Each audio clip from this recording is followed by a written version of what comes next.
Barat, Angkatan 10, DKI Jakarta, Jakarta Utara. Kali ini saya akan melakukan supervisi dengan rekan sejawat saya, Ibu Pungki Rahmawati, sebagai guru mata pelajaran Pendidikan Kewarganegaraan. Bagaimana kabarnya Bu Pungki? Alhamdulillah baik. Ibu Husna bagaimana? Alhamdulillah baik Bu Pungki. Ya, oke, sebentar lagi saya akan mengamati bagaimana jalannya proses pembelajaran Bu Pungki lakukan. Oke Bu Pungki ya, saya akan menjelaskan terlebih dahulu. Tujuan yang dilakukan saya adalah meningkatkan kualitas proses pembelajaran, antara lain memberikan masukan, memberikan bimbingan, dan mengembangkan kemampuan Ibu Pungki sehingga kompetensi Ibu semakin meningkat dan dapat memberikan pembelajaran yang lebih bermanfaat ya Bu Pungki ya. Namun pertama-tama kita akan melakukan percakapan praobservasi Bu Pungki ya.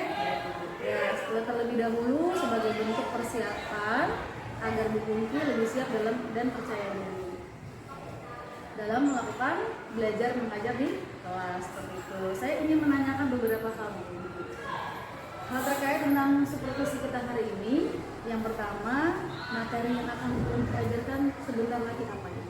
Materi hari ini yang saya ajarkan adalah materi mengenai kedudukan dan fungsi Pancasila, yaitu di tingkat kelas 8. Kelasnya ada di kelas 8B.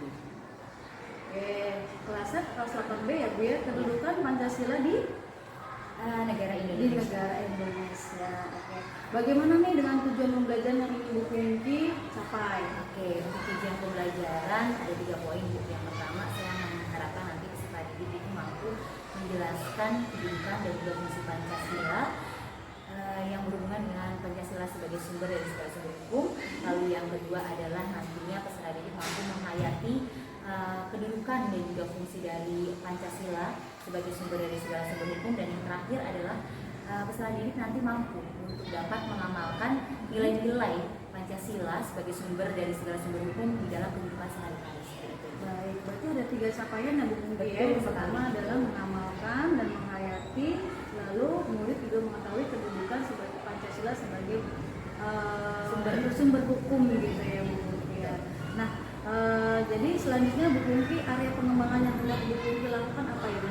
Untuk area pengembangan di sini saya ingin mengembangkan di proses kegiatan inti Husna, dalam artian di kegiatan inti ini saya mengharapkan nanti saya dapat mengembangkan proses pembelajaran yang nanti bisa membuat anak fokus dalam pembelajaran ya, dimana nanti mereka tahu tujuan dari pembelajaran itu apa ya. Nanti terakhir di penutup di akhir pembelajaran dia tahu ternyata tujuan pembelajaran yang ingin kita capai adalah kita dapat menunjukkan, bisa mengamalkan kedudukan dan arti penting Pancasila sebagai sumber dari segala sumber hukum, di mana nantinya mereka dapat mematuhi, menaati setiap aturan yang ada, baik itu di rumah, di sekolah maupun di masyarakat. Baik, jadi berarti area yang Bu Pungki capai itu adalah murid dapat menaati hukum sebagai negara hukum yang mempunyai landasan Pancasila ya. Betul ya, sekali. Baik Bu Pungki, pengembangan yang Ibu Pungki capai nanti adalah kira-kira kedua atau yang ketiga tadi Bu Pungki ungkap tadi, adakah secara spesifik yang ingin dikembangkan oleh Bu Pungki? Kalau secara spesifik pasti pengembangan di dalam kegiatan intinya Bu Husna yang nanti peserta didik dapat memiliki kemampuan untuk dapat menunjukkan sikapnya taat hukum, taat peraturan, seperti itu. Taat hukum, Taat peraturan dan peraturan. Baik, jadi spesifiknya anak murid itu akan taat hukum dan taat peraturan. Nah, bagaimana nih dengan strategi yang Ibu Pungki capai sehingga pembelajaran itu dijalankan dengan baik? Strategi apa yang digunakan? Untuk pembelajaran hari ini saya menggunakan strategi pembelajaran berbasis masalah, di mana modelnya itu adalah project based learning ya, PBL, yang terintegrasi dengan pembelajaran diferensiasi yang berbasis social emotional learning, seperti itu Bu Husna. Berarti strategi pembelajaran yang digunakan adalah PBL ya? Ya, betul. PBL, project based learning, dengan berdiferensiasi dengan sosial emosional. Baik Bu Pungki. Nah Bu Pungki, dan yang terakhir nih, apa yang Ibu harapkan dari observasi kita yang dilakukan bersama nanti? harapannya ya Bu, harapannya yang jelas nanti pertama bagi peserta didik nanti bisa mencapai tujuan pembelajarannya. Yang kedua adalah harapannya nanti saya mendapatkan evaluasi nih dari Bu Husna ya, dalam artian untuk perbaikan diri bagaimana dalam pembelajaran dan apa yang harus dikurangin atau harus ditambahkan di dalam proses pembelajaran saya. Lebih pada masukan ya Bu. Iya. Siap Bu. Iya Bu, saya pun berharap demikian seperti itu ya Bu Punggi ya, pembelajaran ini bisa berjalan dengan baik dan pembelajaran nanti juga habis dari istirahat apa Bu? Betul sekali. Oke, jadi kalau Ibu ada beberapa menit lagi untuk mempersiapkan pembelajaran di kelas seperti itu ya. Mungkin Bu Punggi mau siap-siap nih? Boleh? Boleh ya? Ya. Oke, baik. Setelah itu kita akhiri dulu perobservasi kita. Kita ketemu lagi di dalam kelas. Baik, terima kasih banyak. Terima kasih Bu Husna. Punggi. Assalamualaikum. Waalaikumsalam.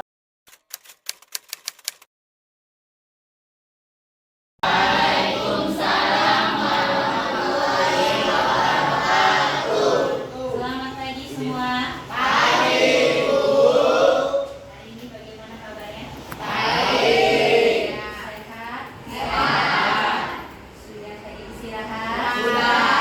Sudah semangat belajar? Sudah. Sudah makan dan minum? Sudah. Ada yang belum? Saya Bu. Saya belum. Nanti pulang sekolah ya.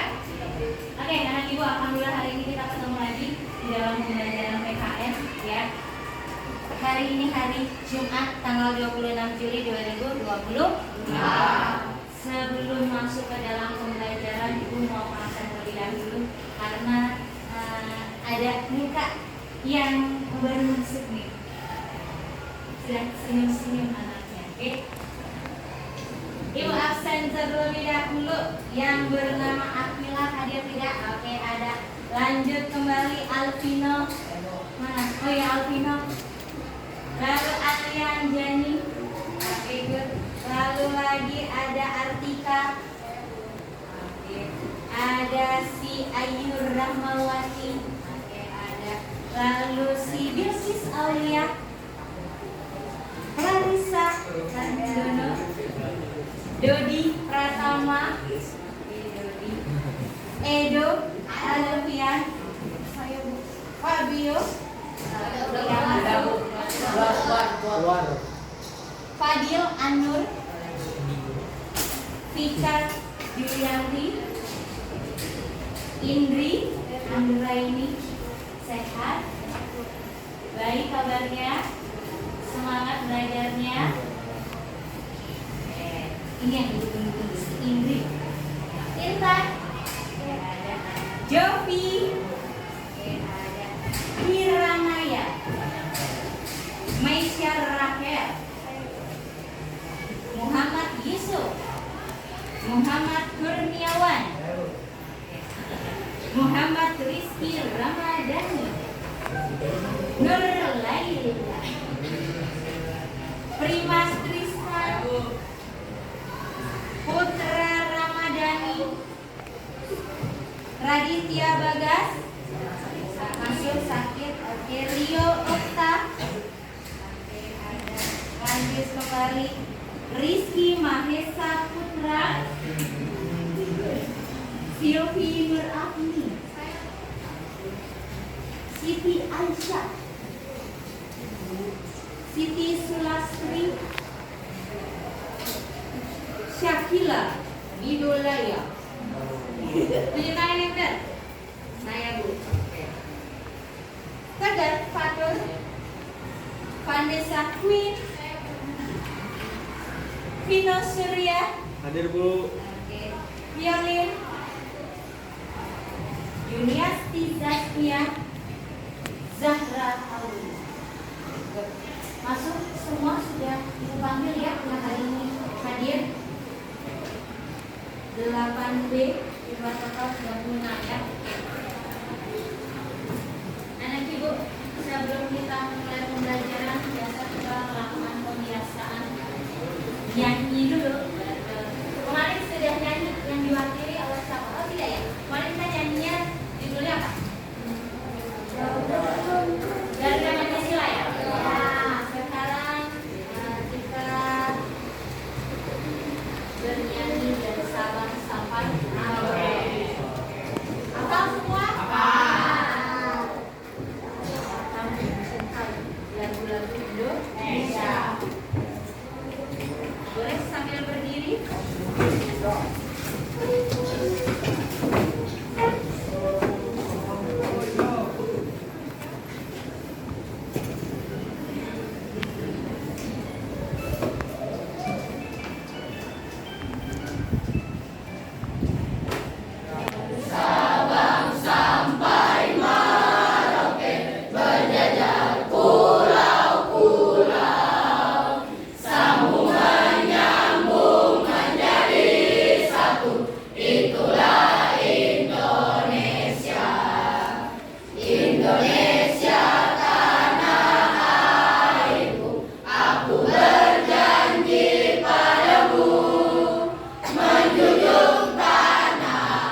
Oke, boleh duduk kembali. Terima kasih. Kita sudah dari Sabang sampai Merauke, ya. Melihat berjajar dari pulau ke pulau. Kita ada di mana, Sabang atau Merauke? Ada di tengah-tengah, yaitu ada di Pulau Jawa, Provinsi Jawa. DKI Jakarta. Anak ibu, hari ini kita lanjutkan pembelajaran kita, ya. Minggu lalu kita sudah membahas mengenai kedudukan dan juga fungsi Pancasila sebagai dasar negara. Ya. Kalian tahu berarti fungsi Pancasila itu yang pertama sebagai dasar bagi negara Indonesia. Penting atau tidak? Penting. Tidak boleh digantikan oleh dasar negara yang lainnya, ya. Karena Pancasila merupakan ideologi dari negara Indonesia, ya. Hari ini kita akan masuk ke dalam pembahasan kedudukan dan juga fungsi Pancasila. Yang salah satunya adalah sebagai apa, Nak?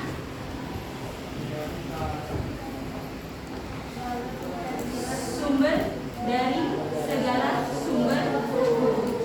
Boleh bukunya dibuka, sumber belajar kita ada di halaman 11. Tujuan pembelajaran yang nantinya kalian dapatkan di kedudukan Pancasila sebagai sumber dari segala sumber hukum adalah satu, kalian dapat menjelaskan kedudukan dan juga fungsi Pancasila sebagai sumber dari segala sumber hukum itu apa. Lalu yang kedua, ya, kalian nanti dapat menghayati kedudukan dan juga fungsi Pancasila sebagai sumber dari segala sumber hukum itu apa. Dan yang ketiga adalah kalian dapat mempraktikkan atau dapat mengamalkan nilai-nilai yang berhubungan dengan kedudukan dan juga fungsi Pancasila sebagai sumber dari segala sumber hukum. Intinya adalah kita hari ini belajar Pancasila dari segi hukum. Pertanyaan tematik yang ada di depan. Jam kelima telah selesai. Saatnya memasuki jam ke-6. Coba. Di rumah ada aturan? Ada. Di sekolah ada aturan? Ada. Di negara ada aturan? Ada. Dapatkah kalian menyimpulkan apa itu peraturan hukum? Aturan berarti apa?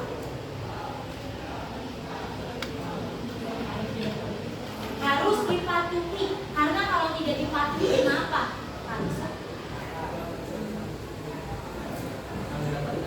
Akan mendapatkan sanksi kalau kata Indo, betul nggak? Hukum itu adalah sebuah aturan, tertulis atau tidak tertulis? Tertulis, ya. Kalau kamu melanggar berarti nanti kamu akan mendapatkan sanksi. Misal, kalau di sekolah apa? Kalau kamu melanggar hukum apa?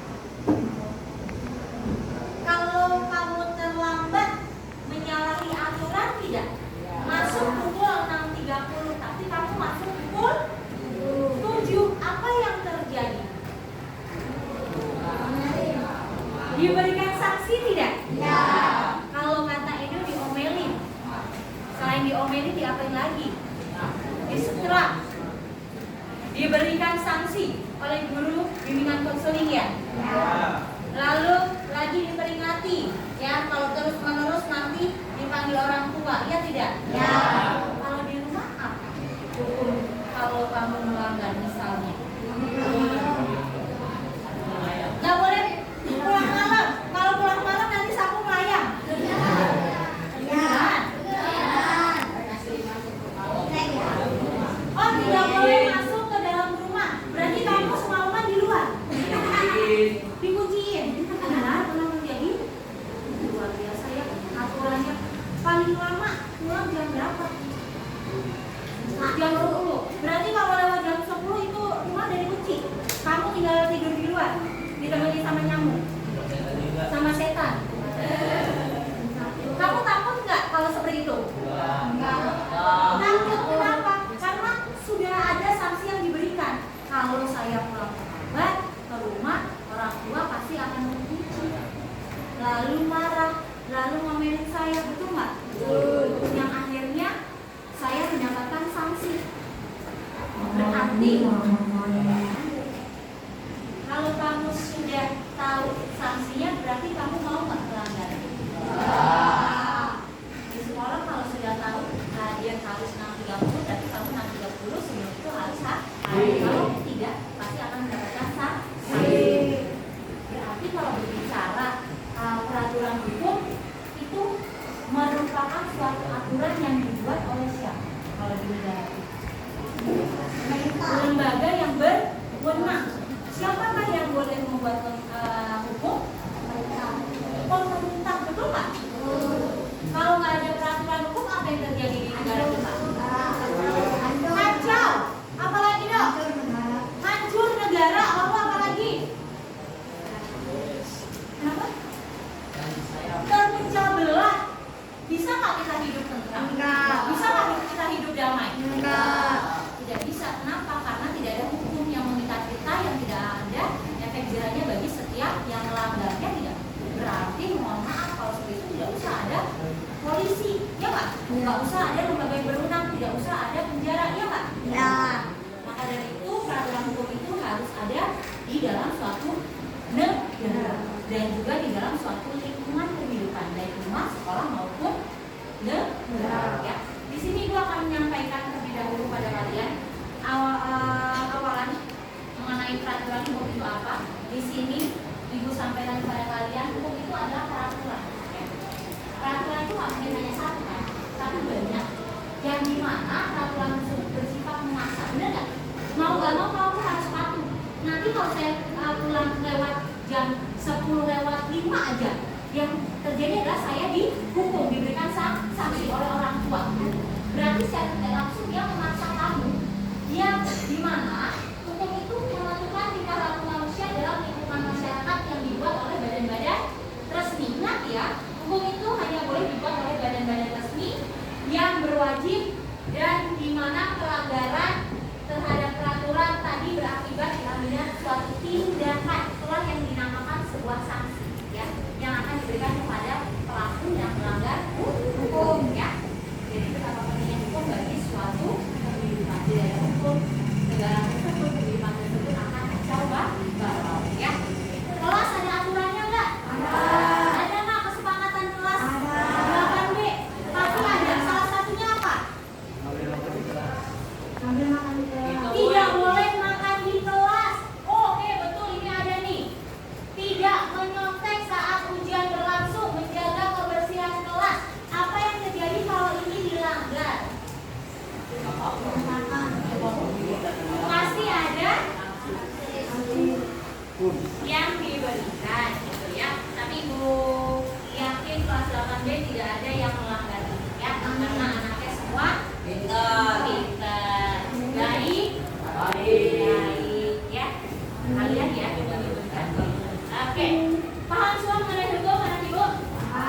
Pancasila sebagai sumber dari segala sumber hukum, apa sih kaitannya dengan hukum? Karena dengan adanya Pancasila, hukum itu pasti ada. Kenapa? Di sini Ibu sampaikan kepada kalian bahwa Pancasila sebagai sumber dari segala sumber hukum, semua hukum atau peraturan yang berlaku di Indonesia itu harus bersumber dari Pancasila. Mau undang-undang dasar, mau lagi yang namanya peraturan pemerintah, peraturan presiden, sampai dengan peraturan daerah, itu semua harus bersumbernya dari apa?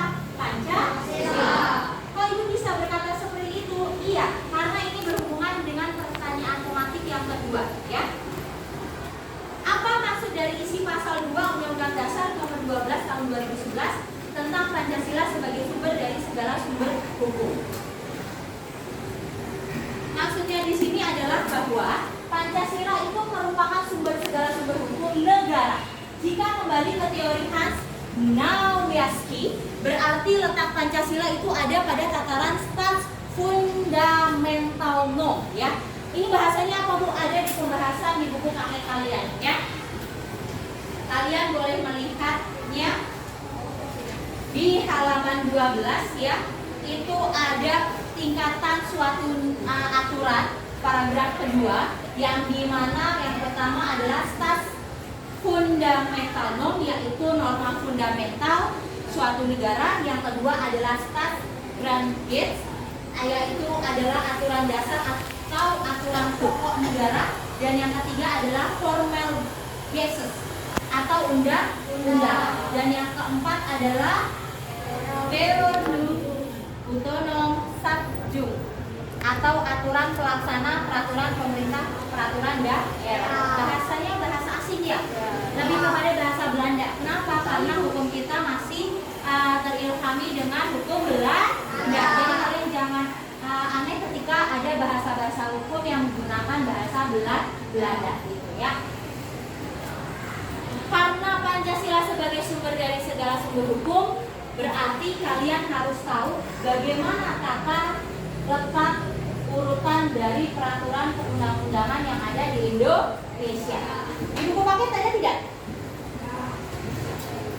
Tidak ada. Tapi di sini Ibu sampaikan kepada kalian, ini loh nak, tata urutan peraturan kita, ya. Yang harus kalian ketahui bahwa selain Pancasila ada berapa poin? 7. Tata urutan peraturan kita di bawah Pancasila ada yang lengkap undang-undang. Yang kedua ada. Yang ketiga ada.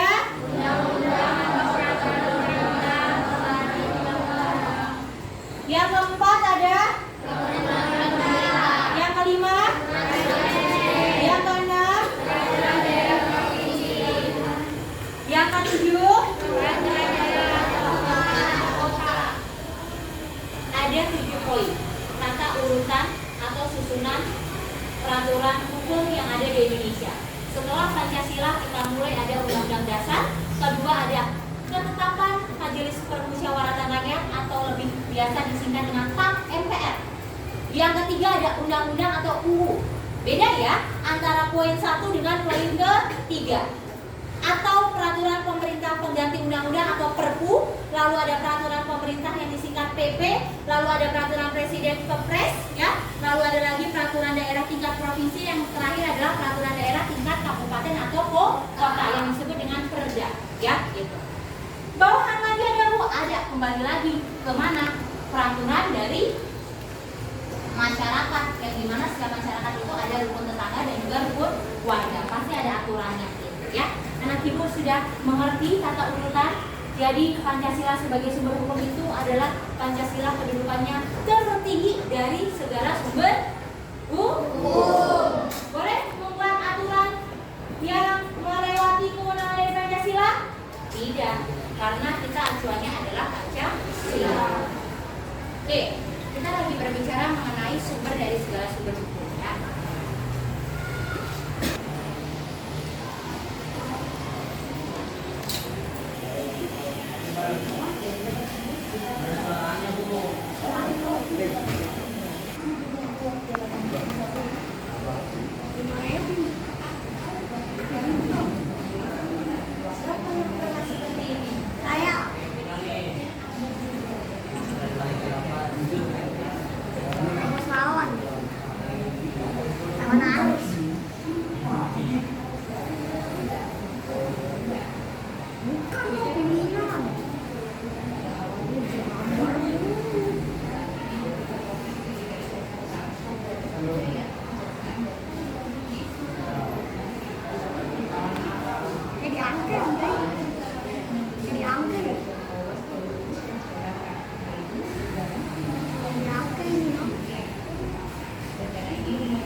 juga kurungan. Paham ya? Kalau kamu tidak bisa membayar nanti sanksi denda, nanti akan diganti dengan sanksi kurungan. Mau masuk ke dalam kurungan? Ya.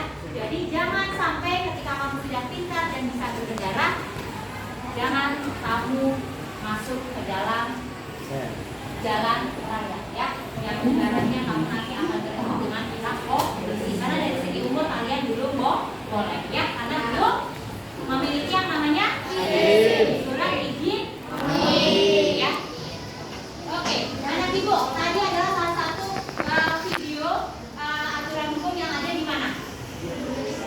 Indonesia, yaitu adanya di lingkungan berbangsa dan juga bernegara, benar nggak? Karena sekarang kita lagi berbicara mengenai hukum, ya, ibu menginginkan nantinya kalian tahu apa saja hukum-hukum yang ada di lingkungan keluarga, sekolah, dan juga negara, yang dimana nanti kalian bisa mengamalkan dan juga bisa menerapkan dalam kehidupan kalian sehari-hari. Untuk itu, ibu ingin kalian duduknya berkelompok. Caranya, ya, ada berapa sih? Yang dulu itu saja nanti angka yang sama dibagi dengan angka yang sama. Ada 36. Oke, kita bagi saja. Kita masuk lagi. Itu dari sini.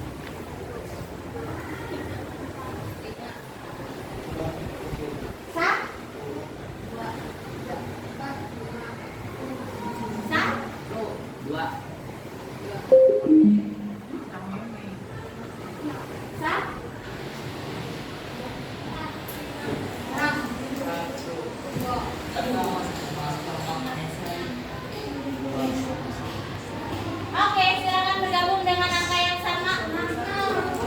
1 dengan 1, 2 dengan 2, 3 dengan 3, 4 dengan 4, 5 dengan 5, 6 dengan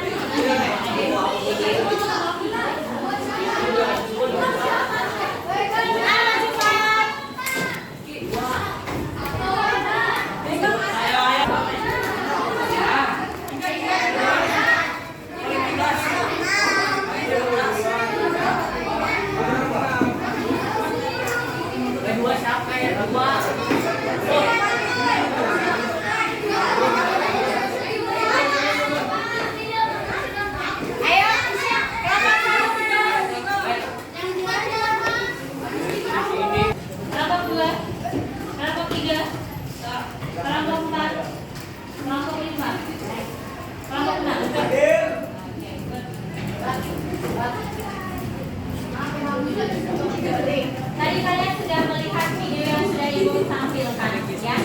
Salah satunya adalah pelanggaran lalu lintas, ya.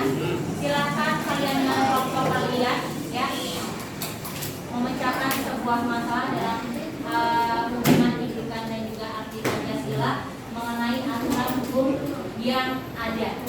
Kalian boleh mengamati di lingkungan sekitar kalian, ya, dengan kelompok kalian apa saja aturan-aturan yang ada, ya, dalam kehidupan sehari-hari. Berarti ada di lingkungan keluarga, sekolah, dan juga negara, ya.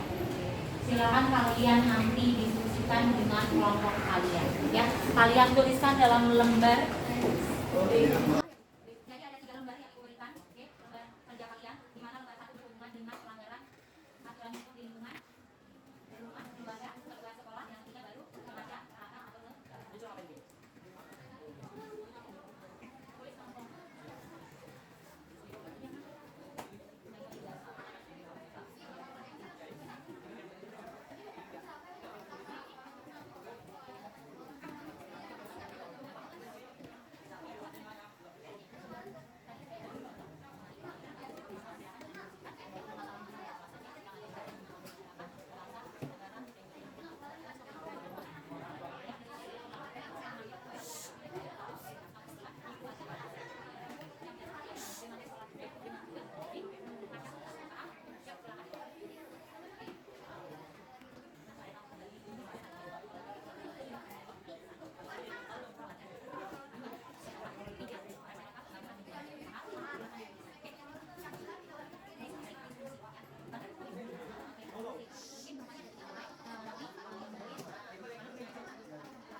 menghormati orang tua.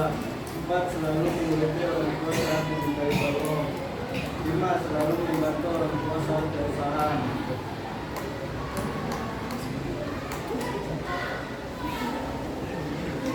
Masyarakat tidak boleh melanggar lalu lintas, memakai helm saat berkendara, membawa SIM saat berkendara, dilarang masuk ke jalur busway, dilarang melawan arah saat berkendara. Sekolah 1. Memakai seragam yang lengkap. 2. Tepat waktu saat berangkat sekolah. 3. Dilarang mengikuti tawuran bagi seorang pelajar. 4.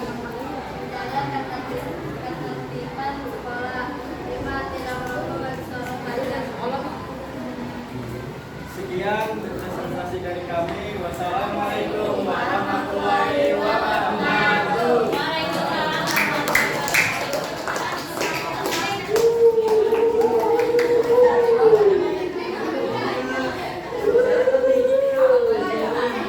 Selanjutnya dari kelompok 6 ibu ingin mendengarkan hasil dari kelompok 3.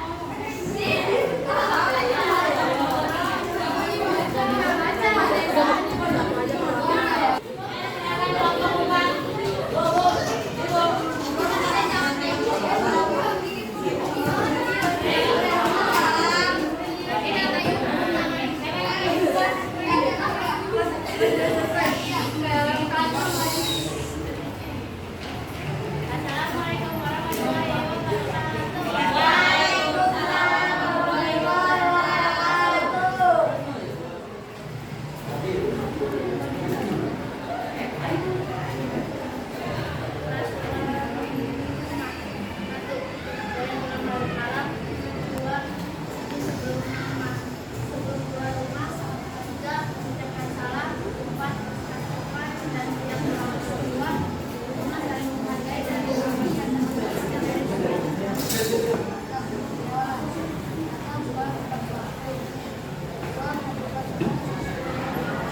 Selanjutnya bangsa dan negara yang sudah didiskusikan oleh teman-teman kalian. Benar dibacakan tidak aturannya? Hukum tersebut benar ada tidak? Kenapa ada? Karena 1. Kalau di lingkungan keluarga pasti itu merupakan aturan yang dimana masing-masing dari keluarga kalian itu diberlakukan. Ya tidak? Yang tadi ibu ingat adalah aturannya tidak boleh membaca karena tidak boleh pulang malam. Ya, memang ada juga bagaimana ya kalau malam ya?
ketolong, alhamdulillah. Kalau nyawanya nggak bisa ketolong, ya.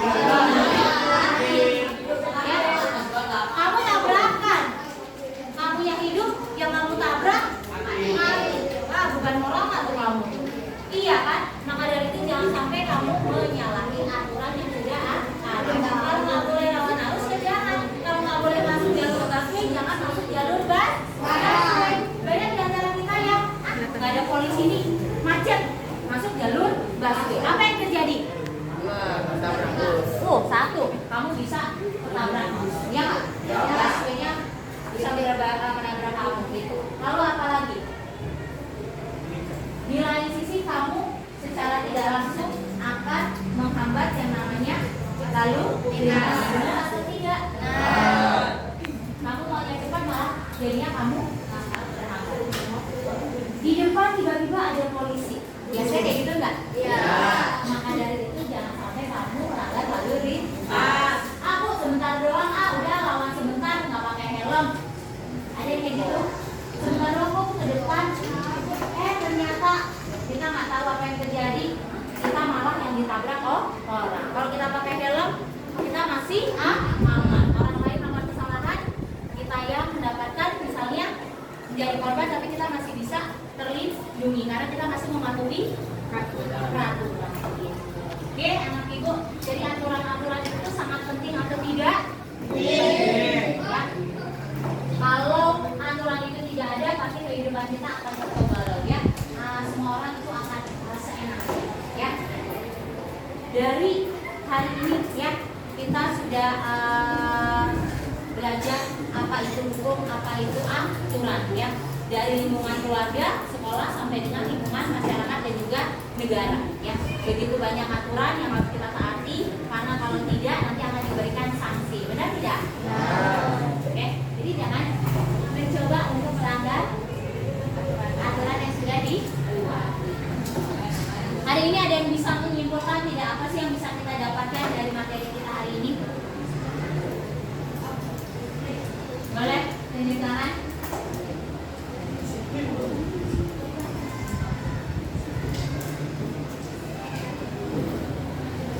Boleh, silakan. Karisa. Hari ini kita dapat menyimpulkan bahwa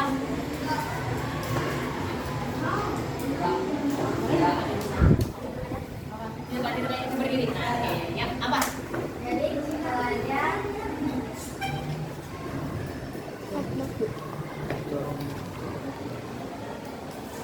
kita sebagai warga negara Indonesia harus mematuhi peraturan dan undang-undang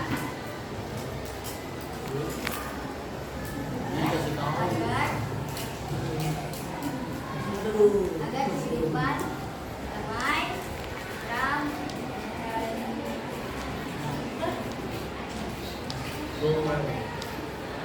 Benar tidak?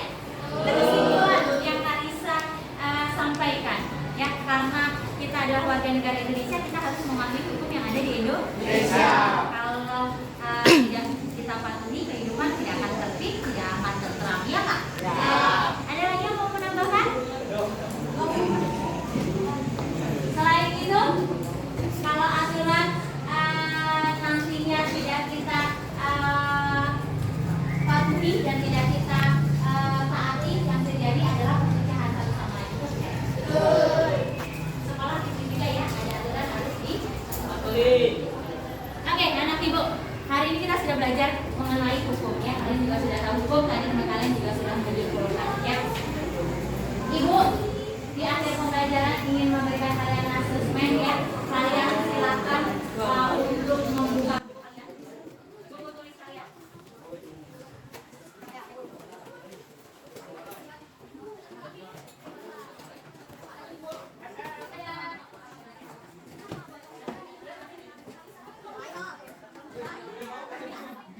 Silakan kalian jawab asesmen yang sudah dibuat.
sudah kita selesaikan, nanti akan kita lanjutkan di pertemuan selanjutnya. Silakan untuk nanti dikerjakan, dipelajari kembali, dan berusaha nanti biar kita bisa kalian tanyakan ya. Hari ini mencukupkan. Terima kasih atas partisipasinya.